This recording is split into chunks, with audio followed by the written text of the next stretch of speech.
नमस्कार. संपूर्ण महाराष्ट्रातील पालकांचं आपल्या फक्त योजना या यूट्यूब चॅनलवर हार्दिक स्वागत. आरटी प्रवेश प्रक्रियेसंदर्भात प्रॉपर माहिती आपल्या चॅनलवरती दिली जाते.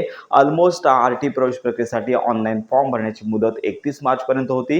ही मुदत संपलेली आहे. आता याच्यामध्ये वाढ होते की नाही हे शासनावरती डिपेंड आहे. शक्यतो याच्यामध्ये वाढ होणार नाही, पण लक्षात घ्या आजचा दिवस प्रतीक्षा करायची आहे, तर याच्यामध्ये अपडेट येणार की नाही हे आज कळणार आहे. तर याच्यामध्ये सगळ्यात महत्त्वाची बाब म्हणजे आता तरी पालकांना नवीन अर्ज करता येणार नाहीये, तुम्हाला अर्ज एडिट करता येणार नाहीये. मग आता याच्या पुढची प्रोसेस काय आहे, लॉटरी साधारणतः कधीपर्यंत लागेल आणि त्याच्यामध्ये एक महत्त्वाची बाब म्हणजे लॉटरी लागून देखील कोणकोणत्या पालकांना शाळांमध्ये प्रवेश मिळणार नाहीये, तर याच्या संदर्भात आजची माहिती घेणार आहोत. जर आज फॉर्ममध्ये मुदतवाढ जर मिळत नसेल तर साधारणतः ही लॉटरी प्रक्रिया आहे ती याच महिन्यामध्ये म्हणजेच एप्रिल महिन्यामध्ये होणार आहे. तर साधारणतः लक्षात घ्या की लॉटरी काढली जाते ऑनलाईन यूट्यूबच्या चॅनलच्या माध्यमातून. सर्व पालकांना ही लॉटरी काढण्याची प्रोसेस, याच्यामध्ये पालक संघ ज्या आहेत तर यांचे प्रतिनिधी असतात, मुख्याध्यापक संघटना असेल तर ते प्रतिनिधी असतात, शिक्षण विभाग तर नंतर संबंधित अधिकारी, तर यांच्या समोर अतिशय पारदर्शकपणे ही लॉटरी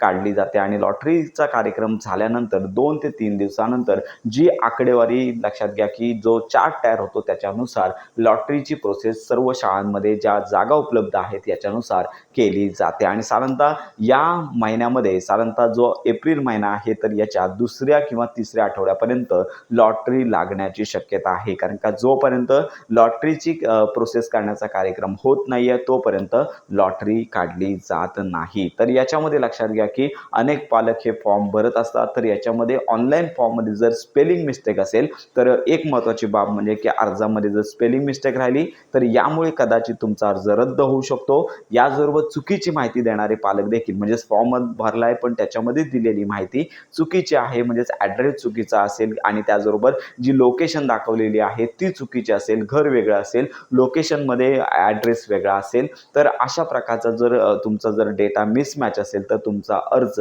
पात्र म्हणजेच लॉटरी लागून देखील तुमचा अर्ज रद्द होऊ शकतो. याचबरोबर भाडे करार आहे हा दुय्यम निबंधकाचा लागणार आहे, इतर कोणत्याही प्रकारचा भाडे करार लागणार नाही. त्याचबरोबर ही अशा प्रकारची माहिती आहे की आरटी प्रवेश प्रक्रियेमध्ये तुम्ही जी कागदपत्र अपलोड केली आहेत ती प्रॉपर असणे गरजेचं आहे, कारण का तीच व्हेरिफिकेशनसाठी वापरली जाणार आहे. तर काही पालक काय करतात की आरटी अंतर्गत तुम्ही ज्या ठिकाणी राहताय त्या ठिकाणी रिबन सेट न करता शाळेच्या जवळ रिबन नेतात आणि ॲड्रेस सेट करतात. तर असं जर केलं असेल तर तुमचा फॉर्म रद्द होऊ शकतो, म्हणजेच कागदपत्र जर पुरेशी नसतील तर अर्ज रद्द होऊ शकतो. याचबरोबर उत्पन्नाच्या दाखल्याची अट देखील आहे. जे घटक किंवा जे पालक वंचित प्रवर्गामध्ये येत नाही आहेत अशा पालकांना 1 लाखांपर्यंत उत्पन्नाचा दाखला गरजेचा असतो आणि तो जर दाखला नसेल तर मात्र तुमचा अर्ज रद्द होऊ शकतो. त्यामुळे ह्या सगळ्या गोष्टी लक्षात घेता आपण यापूर्वी सांगितलेलं आहे की आरटी अंतर्गत डॉक्युमेंट व्हेरिफिकेशन प्रॉपर होत असतं, त्यामुळे कागदपत्र तुम्ही सादर करणार आहात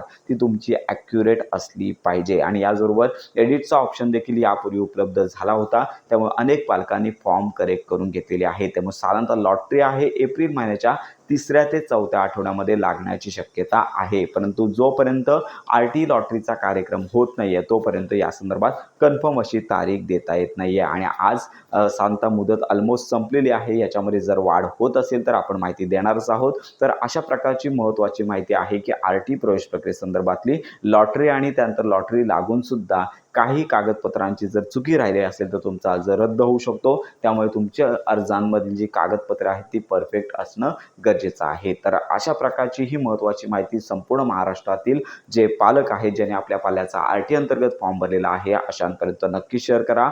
त्यानंतर आरटी प्रवेश प्रक्रियेसंदर्भात खात्रीशीर माहितीसाठी आपल्या फक्त योजना या यूट्यूब चॅनलच्या कनेक्टमध्ये राहा.